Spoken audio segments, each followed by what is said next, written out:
Euh, alors, je voulais revenir sur l'affaire Palmade, parce qu'on apprend de nouveaux éléments chaque jour. Voire même, je devrais dire, si on écoute BFM TV en boucle, chaque minute apporte son lot de nouveautés.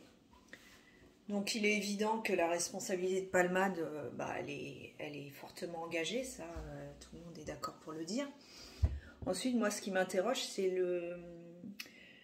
la qualification de statut de témoin assisté des deux hurluberlus qui étaient passagers de la voiture de Palmade. Voilà, donc on considère en fait qu'ils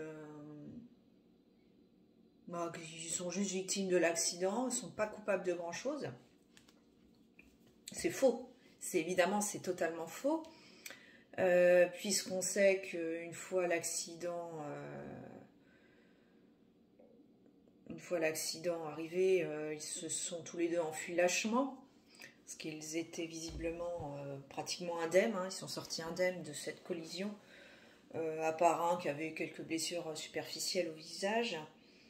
Donc on apprend que ces personnes, bien sous tout rapport, hein, façon de dire, se sont enfuis lâchement, donc non-assistance en personne en danger, délit de fuite, donc elles s'enfuient, elles rejoignent à pied le domicile de Palmade qui est pas très loin, elles prennent le temps de récupérer ces deux personnes, leurs affaires personnelles, leurs effets personnels, éventuellement et sûrement éliminer toute trace de drogue ou d'éléments compromettants qu'il pourrait y avoir. Elles prennent le temps de prendre une douche, de changer de vêtements, et puis ensuite elles commandent un taxi, parce qu'on a le témoignage de ce fameux taxi qui est venu chercher ces deux personnes au domicile de Palmade. Donc là, le taxi témoigne, c'est là qu'il témoigne qu'il voit deux personnes, dont un qui avait des lunettes de soleil alors qu'il faisait nuit, sûrement parce qu'il avait pour masquer les petites égratignures qu'il a dû avoir au cours de l'accident. Et que l'autre avait l'air à peu près serein, tandis que l'autre était plus désorienté. L'autre avait l'air pas du tout sous le choc, au téléphone, tranquille. Donc donnait pas du tout l'impression de personnes qui viennent d'être victimes d'un accident, hein, évidemment. Et donc il ramène ces deux personnes sur Paris, à deux endroits différents.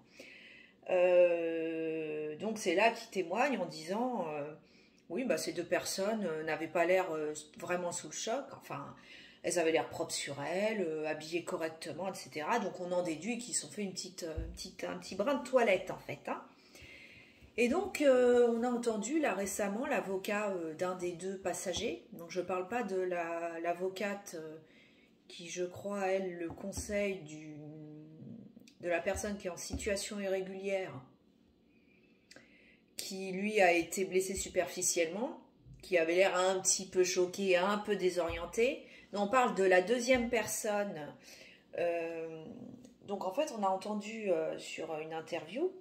dans une interview, l'avocat de cette deuxième personne qui disait que son client était un homme tout à fait normal, qui connaissait Pierre Palmade de façon amicale et que finalement il avait été victime de cet accident au même titre que les autres personnes, et qui s'était pas enfui, mais que en voyant tous les secours qui arrivaient, et que lui-même n'étant pas médecin, c'était normal au final qu'il ait pris la poudre d'escampette, hein, avec son petit comparse. Oui, c'est tout à fait logique, on vient d'être victime d'un accident grave, on est soi-même, on n'a pas de séquelles physiques, on n'est pas blessé, mais on est sous le choc, hein, sûrement sous le choc. C'est vrai que la première chose qu'on fait, c'est se barrer, hein, se barrer à pied. On n'attend pas les secours, on n'est pas désorienté, on n'est pas... Non, on se barre. Bah oui, c'est logique. Donc voilà, donc son avocat soutient que voilà, c'est normal, c'est un homme normal qui n'a rien à se reprocher. Sauf que là, on a appris récemment que cette personne, dénommée Sambou de son prénom et G, enfin la première lettre de son nom de famille, sans bouger. Pas mal le jeu de mots, sans bouger, bref. Cette personne n'est absolument pas le Pékin lambda que son avocat a tenté de faire croire. Puisqu'on a appris très récemment que ce mec connaissait Pierre Palmade puisque c'était un peu son dealer, hein, il lui avait déjà fourni de la drogue à plusieurs reprises, qu'il faisait lui-même l'objet d'une condamnation pour trafic de stupéfiants 8 jours avant l'accident de Pierre Palmade, ou causé par Pierre Palmade, donc voilà, et qu'il avait été condamné, enfin qu'il était condamné à une peine de plusieurs mois de prison, assortie d'une peine de sursis probatoire, qui avait été prononcée, je crois, en 2021, mais étant donné la lenteur de l'exécution des condamnations, eh ben, il n'avait pas encore purgé sa peine. Voilà. Et il faisait aussi également l'objet, petit détail mais qui a quand même son importance, c'est-à-dire qu'il connaissait Pierre Palmade, et les deux, la justice en fait leur avait fait interdiction à Palmade et à Sambouget de se contacter. Ils avaient interdiction de se contacter, ce qui n'empêchait pas qu'ils se voient apparemment régulièrement pour des sessions chemsex, pour du deal de drogue et autres joyeusetés.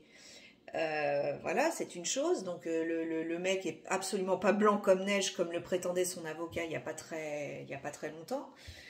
Et en plus de ça, on apprend également que cette personne peu recommandable, c'est le moins qu'on puisse dire, en fait c'est lui qui injectait, hein, mais il l'a dit lui-même, hein, qui injectait par seringue tout le bordel, hein, tous les produits, la drogue, je sais pas quoi, kétamine, je sais plus ce que c'est comme substance là, qu'il injectait lui-même la drogue, qu'il faisait ses petites injections directement dans les veines de Palmade, à la demande de Palmade. Donc en fait ils étaient, voilà, ils se connaissaient très bien et le mec est absolument pas blanc comme neige. Donc, loin de moi de dire que Palmade n'a aucune responsabilité. Évidemment, il est totalement responsable à partir du moment où c'est lui qui a pris la bagnole et qu'il était sous l'usage de stupéfiants. C'est évident que sa responsabilité, elle est avérée. C'est même un chauffard, c'est criminel ce qu'il a fait. Maintenant, moi, ce que j'aimerais savoir, c'est ce que ces deux-là, ces deux uluberlus là, quel est leur degré de responsabilité dans l'accident, hein? Parce qu'on nous dit, en fait, le mec en situation régulière, soi-disant, qui dormait à l'arrière de la voiture. Bon, alors déjà, il faudra m'expliquer pourquoi ils étaient trois dans la bagnole, si vraiment ils allaient se ravitailler en nourriture.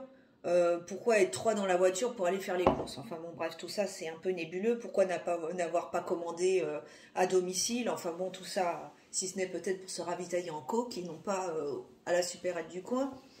Bon bref, donc le mec en situation irrégulière, lui dit non mais moi je sais pas ce qui s'est passé parce que vous comprenez, j'étais à l'arrière du véhicule, sur la banquette arrière et j'étais en train de dormir. Donc le trajet il fait même pas 10 minutes, le mec il dort déjà. Bon, c'est pas comme s'il y avait un trajet de plusieurs heures et qu'à la fin tu t'endors. Non, non, non, là au bout de 3 minutes le mec il dormait, donc il a rien vu, j'ai rien entendu, je sais pas ce qui s'est passé.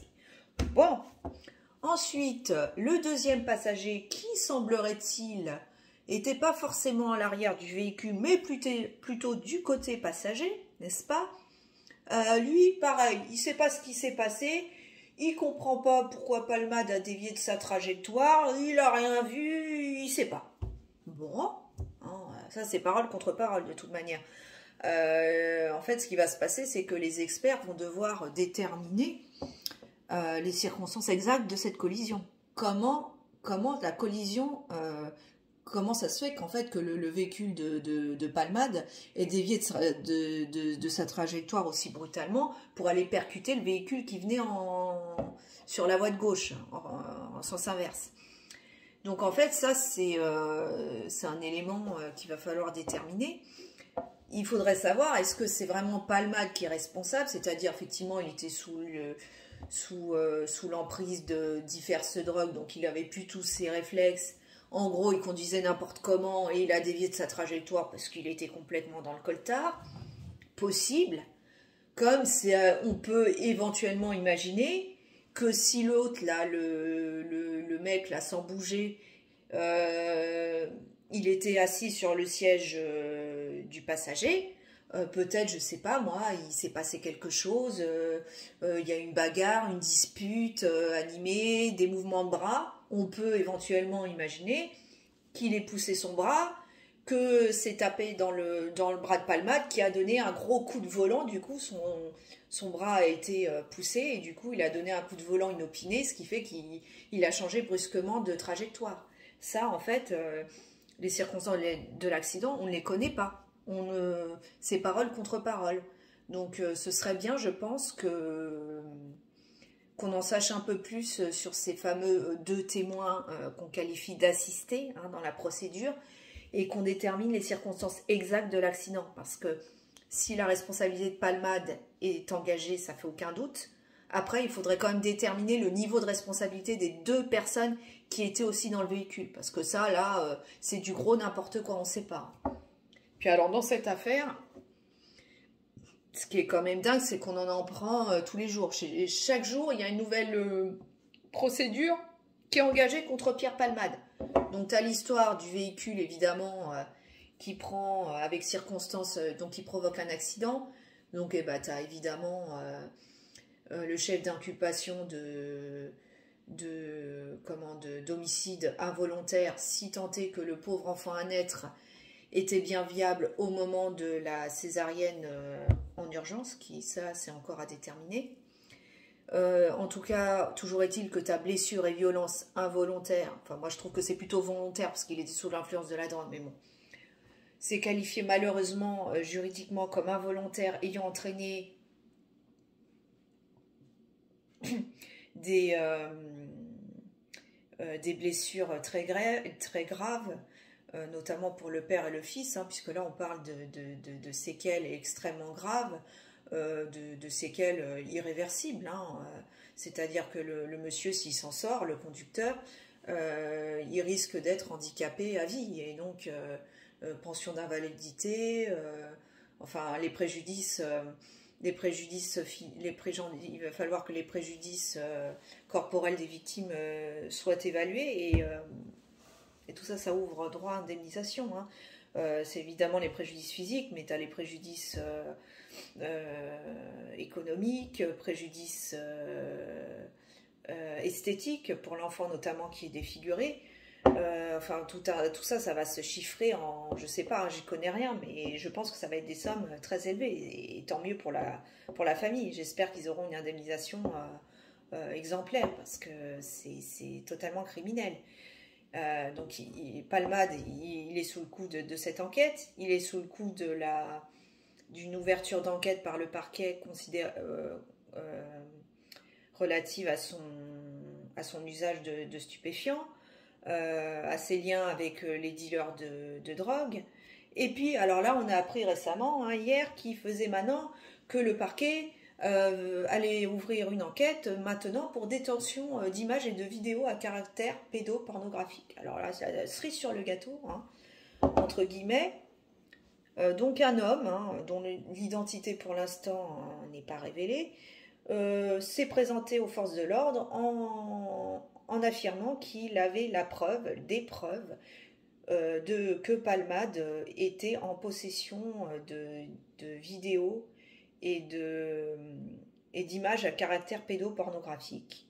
Alors, on peut se demander, ce type aussi, pourquoi il attend qu'il y ait cet effroyable accident et tout le battage médiatique qui s'en est suivi pour contacter les services de police. Pourquoi il ne l'a pas fait avant? Peut-être que ce type, en fait, voulait voulait faire chanter Pierre Palmade en disant « Hey, mon petit gars, moi j'ai des vidéos et des photos qui te montrent en train de visionner du contenu pédopornographique. Si tu me payes pas, je vais tout dévoiler aux flics. » Et vu qu'il y a eu ce battage médiatique et que de toute façon maintenant Palmade, il est enlisé dans la merde jusqu'au cou et qu'il devra payer pour le restant de ses jours, notamment, enfin surtout financièrement, pour le reste, je ne sais pas comment ça va se dérouler judiciairement, mais il s'est dit, bah merde, je ne vais pas pouvoir le faire chanter, donc je vais aller voir les flics. Mais enfin, la question qu'on peut se poser aussi, c'est comment il a réussi à, je ne sais pas, photographier ou filmer Palmade à son insu, visiblement, en train de visionner ce genre de contenu. Est-ce que c'est donc un escort boy qui participait à ces multiples soirées de débauche et de dépravation glauquissime, hein, et qui a profité de l'état second de Palmade complètement shooté en train de visionner ce genre de contenu dégueulasse pour le piéger? Ça, on ne sait pas. Donc pour l'instant, on en est là de l'enquête. On attend les éléments qui ne manqueront sûrement pas d'arriver, puisque on a du nouveau à chaque fois, chaque minute, chaque seconde. Donc voilà. En tout cas, c'est totalement dégueulasse tout ce qui se passe. Enfin, évidemment qu'il doit être condamné, mais je pense qu'on doit bien fouiller aussi au niveau de son entourage, parce il est avéré qu'il y avait également 2 autres hommes à cette soirée au domicile de Palmade, dont on ne connaît toujours pas l'identité. Donc il y avait les 2 escort boys là, qui faisaient partie des passagers du véhicule, mais il y avait deux autres types aussi, qui étaient dans le domicile de Palmade, qui je pense se sont barrés bien tranquillement une fois qu'ils ont eu vent de l'accident, hein, sans demander leur reste, et dont on ne connaît toujours pas l'identité. Enfin, les médias ne connaissent pas. Après, j'imagine que les forces de l'ordre font leur enquête de leur côté et qu'elles ne disent pas tout. Donc voilà où on en est pour l'instant.